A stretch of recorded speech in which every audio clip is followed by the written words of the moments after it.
হাদিস শরীফের মধ্যে আছে হাদিস নাম্বার 44 এর মধ্যে আছে হযরত কালাদা ইবনে হাম্বল রাদিয়াল্লাহু তাআলা আনহু হতে বর্ণিত হযরত সাফওয়ান ইবনে উমাইয়া রাদিয়াল্লাহু তাআলা আমাকে কিছু দোষ অথবা একটি হরের বাচ্চা এবং কিছু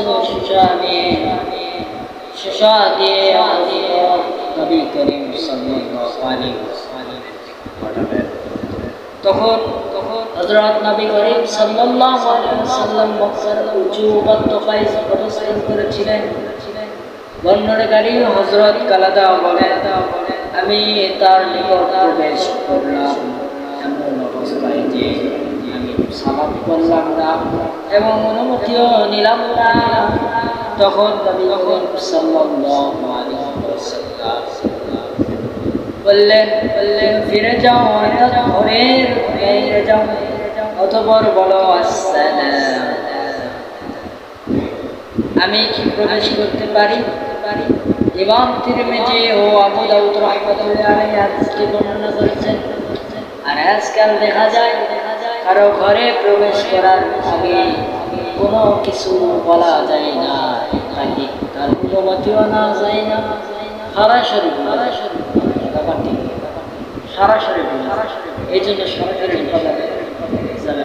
যে কাজ করি না কেন, যেখান থেকে মানে কোনো কাজের একটা কিছু দিয়ে পাঠায় সে অবস্থায় যদি আমরা যদি আসার পরে দিয়ে পাঠাইছে মানে আমার হাতে সেল করার জন্য পাঠাইছে, তাহলে মানে অনুমতি ছাড়াই হয়ে গেল, এটা করা যাবে। এই যে হাদিসে হযরত কালাদা ইবনে হাম্বল রাদিয়াল্লাহু তাআলা হযরত সাফওয়ান ইবনে উমাইয়া রাদিয়াল্লাহু তাআলা আমাকে কিছু দুধ এবং হরিণের বাচ্চা এবং কিছু শসা দিয়ে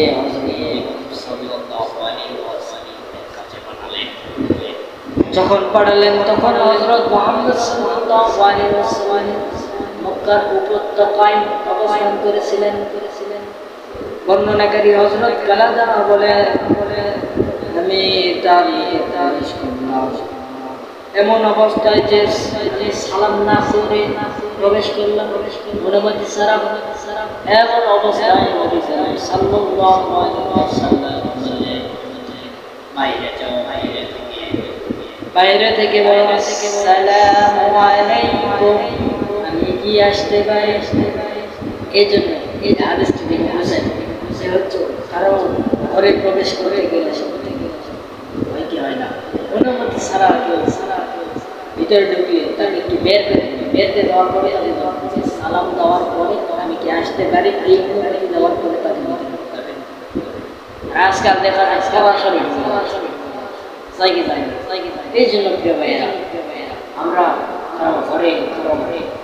কারো ঘরের ভিতরে যখন প্রবেশ করবো তার প্রবেশ করার আগে কিনা এই জন্য অনুমতি রাসূল সাল্লাল্লাহু আলাইহি ওয়াসাল্লাম বলেছেন যে তুমি আবার ফিরে যাও, এরপর সালাম করো, সালামের পরে অনুমতি কি আসতে পারি, এরপরে আসো।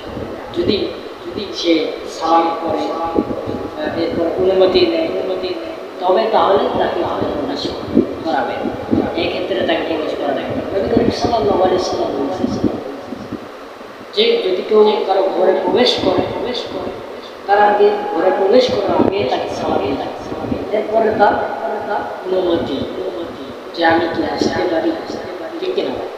এই জন্য কারো ঘরে প্রবেশ করার আগে কারো যেখানে যেই ঘরে থাকি প্রবেশ করার আগে এরপরে অনুমতি, এরপরে যদি বলে যে আসতে পারে ওয়ালাইকুম আসসালাম,